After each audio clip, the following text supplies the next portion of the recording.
Ya, saudara, sekarang saya sedang berada di tribun lapangan Karebosi dan di belakang saya ini sudah mulai datang tamu undangan maupun juga seluruh Forkopimda Kota Makassar dalam rangka memperingati HUT Kota Makassar yang ke-417.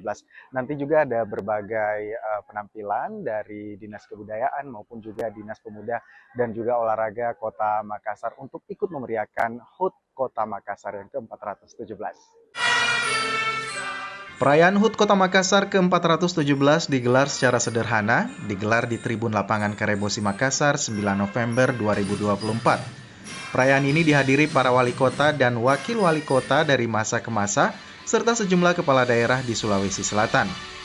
Di hari jadi ke-417 tahun, pemerintah Kota Makassar mengambil tema Makassar Kota Tangguh Sejahtera Bahagia sesuai dengan semangat perjuangan dan tujuan pemerintah.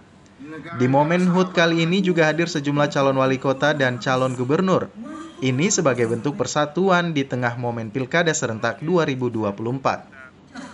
Selain itu sejumlah tokoh, mantan wali kota Makassar periode sebelumnya juga turut hadir memeriahkan hari jadi Kota Makassar.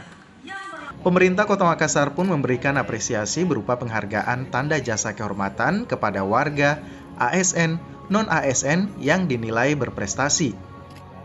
Tema ini menggambarkan suasana kondisi masyarakat Kota Makassar, di mana saat ini pemerintah Kota Makassar berhasil mengendalikan beberapa sektor yang muaranya kepada peningkatan kesejahteraan masyarakat, di mana pertumbuhan ekonomi kita tumbuh lebih baik dari pertumbuhan ekonomi secara nasional dan provinsi, dan kemudian juga ditunjukkan dengan pendapatan per kapita masyarakat Kota Makassar yang juga tumbuh, dan juga dengan pengendalian inflasi yang mampu kita tekan di bawah rata-rata nasional dan provinsi.